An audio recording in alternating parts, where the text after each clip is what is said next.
Interest के लिए उनके लिए ये घातक है और हमें उसका मुकाबला करना है। उसके लिए हमारे को एक दृढ़ता के साथ संशय को हटाकर, वो संशयात्मा विनाशाय, संशय में मत पड़िए। एक बार एक ही चीज को सोचिए, देश के इंटरेस्ट को सोचिए, देश के इंटरेस्ट में काम करिए। अपनी हर उसको आप आगे बढ़ाने के लिए अगर एकजुट होकर चलें तो उतनी दूर भी नहीं है। आज हम बहुत भाग्यशाली हैं, हमारे देश में एक ऐसा नेतृत्व है, हमारे देश के अंदर एक ऐसा वातावरण है कि जहां पर हम अपने आप को शक्तिशाली बना सकते हैं।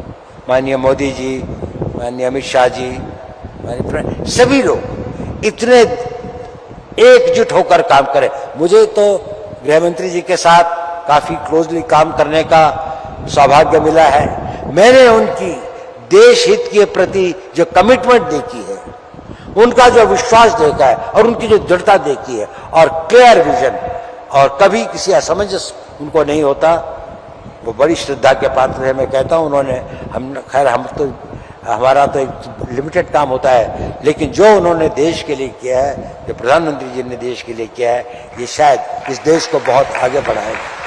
हमें उसको आगे बढ़ाने की कोशिश करनी चाहिए। देखिए, एक बहुत बड़े हिंदी के कवि थे, कुछ लोगों ने यहाँ पर वो कविताएं पढ़ी, हमारे उप मुख्यमंत्री जी ने भी कही, तो बहुत अच्छा था। उनका नाम था रामधारी सिंह दिनकर। गुलामी के टाइम पर उन्होंने एक कविता लिखी थी। मैं चाहता हूं कि हम सब लोग समय मिले तो एक छोटी सी कविता है, 15, 16, 20 लाइन की, उसको पढ़े तो, और उसका नाम है आग की भीख। उसमें उन्होंने कई बातें लिखी हैं और अच्छी कविता है, रोंगटे हिला देने वाली कविता है, लेकिन उसमें कुछ सोचने का विषय भी था। और कवि जो है ईश्वर से प्रार्थना कर रहा है, भीख मांग रहा है। वो ईश्वर से वरदान मांगने के लिए जाता है तो कहता है, क्या चाहिए मुझे कि तम वेदनी किरण का संधान मांगता हूं।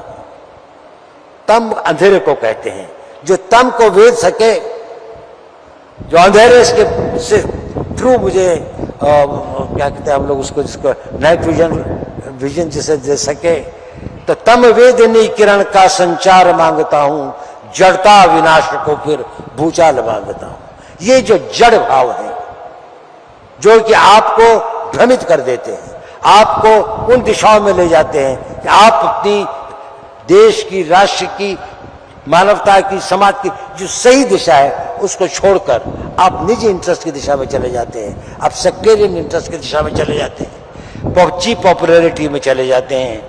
विष का सदा लहू में संचार मांगता हूं, प्यारे स्वदेश के हित अंगार मांगता हूं। तो दिनकर की वो जो ललकार थी कि प्यारे स्वदेश के हित,